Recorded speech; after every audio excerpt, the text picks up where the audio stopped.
যাব আমার সাথে একটা স্পেশাল জায়গায়। তো প্রথমে সোদপুর স্টেশন থেকে ট্রেন ধরে আমরা যাব শিয়ালদাতে। শিয়ালদা পৌঁছে আমরা আবার ৭টা ১৪ ট্রেন ধরে পৌঁছে যাব কাকদ্বীপে।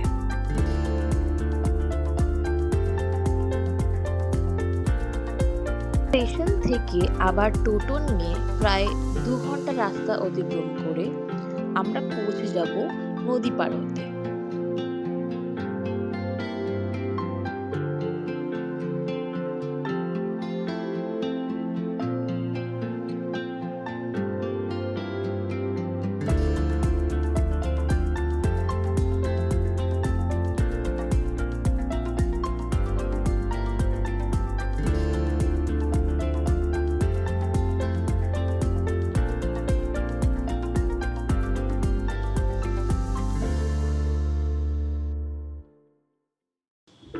সেখান থেকে আরেকটা টোটো নিয়ে আমাদের ডেস্টিনেশন জাস্ট ২০ মিনিট দূরে।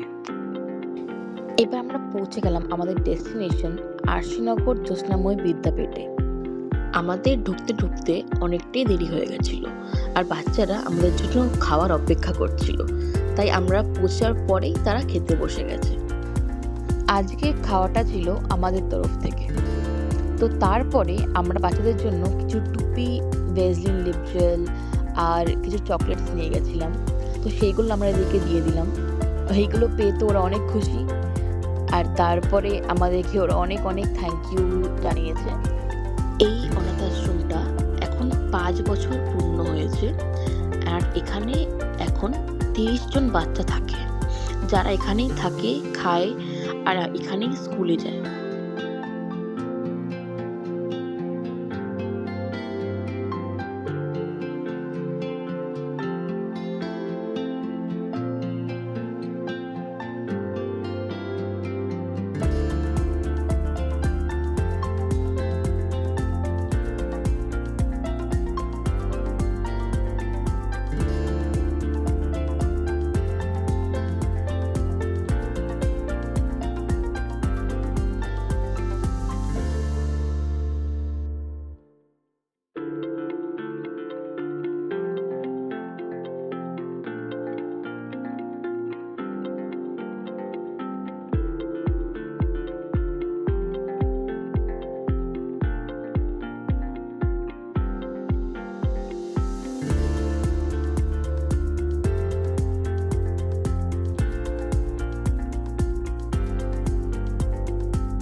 চকলেটগুলো হাতে নিয়ে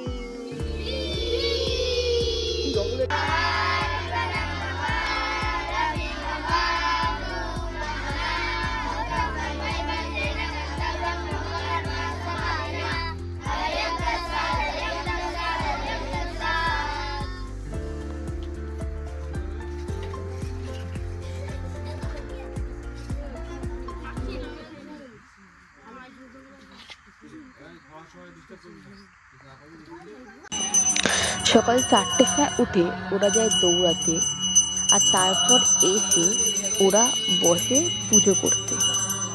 তো এখানে আপনি দেখতে পারবেন একটা ছোট্ট বাচ্চা পুজো করছে আর পেছনে সবাই মন্ত্র পড়ছে।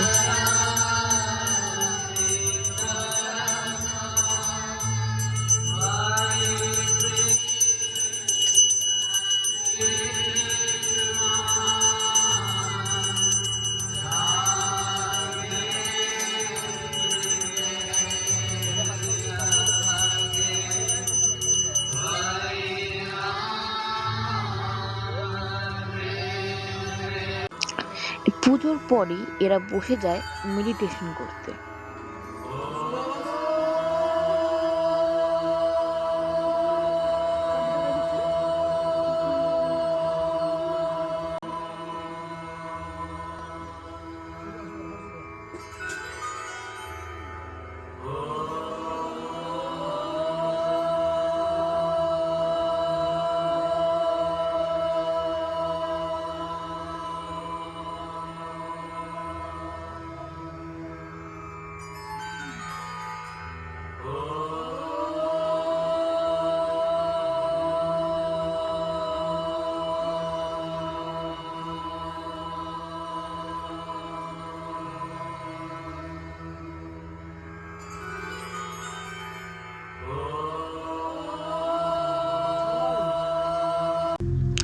মেডিটেশনের পরেই এরা বসে যোগা করতে।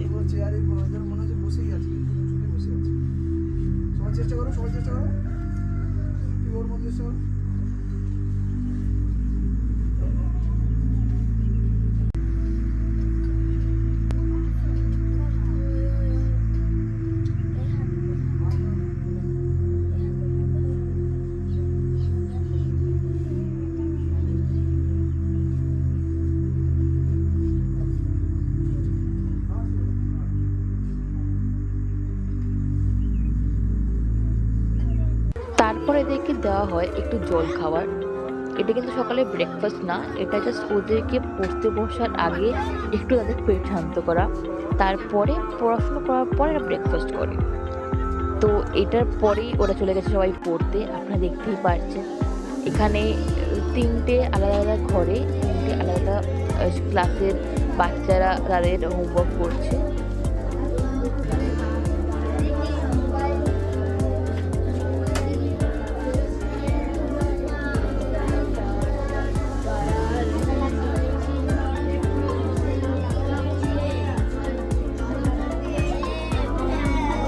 এবার তাদের দেওয়া হয় তাদের ব্রেকফাস্ট।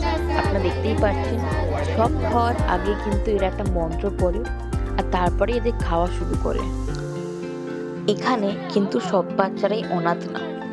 এখানে কারোর হয়তো বাবা মা দুজনেই নেই, কারোর বাবা মা আছে কিন্তু তাদের খেয়াল রাখতে পারছে না, তাই এখানে রেখে দিয়ে গেছে। কারোর বাবা আছে মা নেই, কারোর মা আছে বাবা নেই। সব বাচ্চাদেরই কিন্তু পড়াশুনো করিয়ে সক্ষম বানানো হচ্ছে যাতে তারা ভবিষ্যতে নিজেদের পায়ে নিজেরা দাঁড়াতে পারে।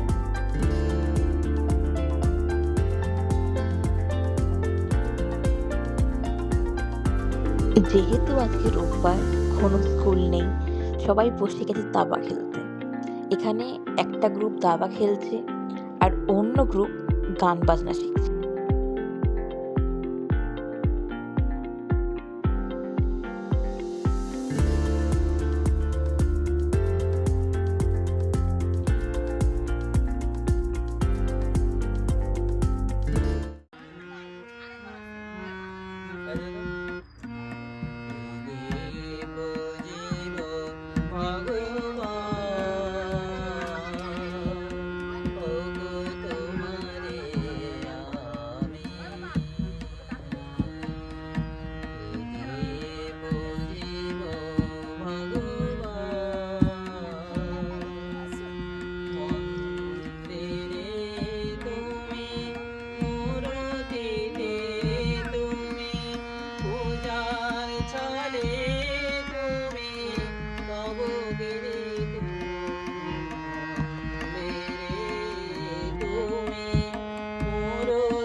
আমরা বেরিয়েই যাব, সেই সময় ঢুকলেন রবিনহুড আর্মি।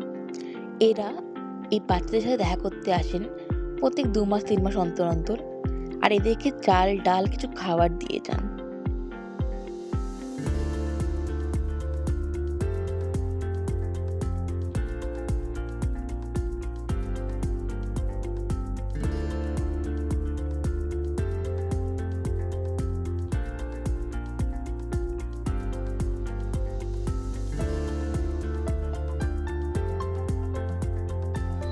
এটা কিন্তু শুধু অনাথ আশ্রম নয়, এটা একটা স্কুলও, যেখানে আশেপাশে গ্রামের সব বাচ্চারা পড়তেও আসে।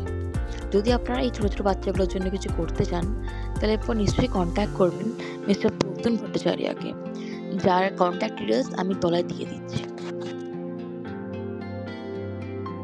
টাটা।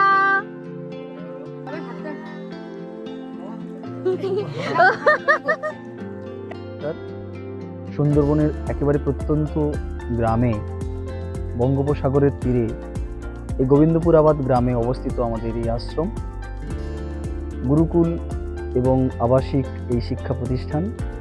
আমরা মূলত এই গ্রামের গরিব এবং দুস্থ কিছু অনাথ শিশুদের নিয়ে এই কাজটা করছি। একেবারে প্রত্যন্ত গ্রামে তাদের দুপুরের খাওয়ার সহ পোশাক আশাক, তাদের সার্বিক নানান দিক আমাদেরকে ব্যবস্থা করতে হয় বিভিন্ন মানুষের কাছ থেকে চেয়ে চিনতে। আমাদের এই আশ্রমে এই মুহূর্তে কিছু বাবা মা হারা কিছু শিশু, তা প্রায় 30 জন এখানে থাকে এবং 140 জন মতো শিশু এখানে পড়তে আসে আমাদের গুরুকুল আশ্রমে। তাদের দুপুরের খাওয়ার সহ তাদের পোশাক আশাক আমাদের ব্যবস্থা করতে হয়। এগুলো আমাদের পক্ষে খুবই কষ্টকর ব্যাপার। কিছু সহৃদয় মানুষ মাঝে মাঝে আসেন, আমাদেরকে হেল্প করেন। এই কয়েকদিন আগে আমাদের কাছে এসেছিলেন মিঠু ভট্টাচার্য মহাশয়া, অর্থাৎ আমাদের মিঠু দিদিভাই। তিনি আমাদের আশ্রমের শিশুদের জন্য শীতবস্ত্র সহ অন্যান্য খাদ্য সামগ্রী এনেছিলেন। আমরা মিঠু ম্যাডামের কাছে চিরকৃতজ্ঞ থাকলাম। আপনারা আবার আসবেন এবং এই ভিডিওটা যারা দেখছেন তাদের কাছে আমাদের একটাই বার্তা দিতে চাই যে সমস্ত শিশুরা সমাজের মূল স্রোত থেকে বিচ্ছিন্ন হতে চলেছিল, তাদেরকে আমরা সমাজের মূল স্রোতে ফিরিয়ে আনার চেষ্টা করছি এবং তারা যাতে শিক্ষা দীক্ষায় একটা জায়গায় পৌঁছাতে পারে, একটা সুন্দর পরিস্থিতি তাদের জীবনে এগিয়ে আসে, তার চেষ্টা আমরা করছি। এ কাজ সবার কাজ, এ কাজ আমাদের একার নয়। আপনারাও এগিয়ে আসুন। একটা সুন্দর পরিবেশ গড়ে তুলতে আপনাদের সহায়তা খুবই প্রয়োজন রয়েছে। আমাদের এই খড় কাঠ বাঁশের এই ঘরে সত্যি অসুবিধে হয়। যদি আপনারা যদি এগিয়ে আসেন তাহলে হয়তো এই শিশুদের থাকার এই জায়গাটাও সুন্দর হয়ে উঠতে পারে। কারণ শীত গ্রীষ্ম বর্ষা সত্যি খুবই কষ্টে এই শিশুদের নিয়ে আমরা থাকি। 30 জন আমাদের সঙ্গে থাকে। প্রত্যন্ত গ্রামের পরিবেশে সত্যি খুব কষ্টকর ব্যাপার। আপনারা সহৃদয় মানুষেরা যারা আছেন তাদেরকে আমরা অনুরোধ করছি, আপনারা এগিয়ে আসুন। সবাই মিলে সবার প্রচেষ্টায় একদিন এই সুন্দর পরিবেশ গড়ে উঠবে।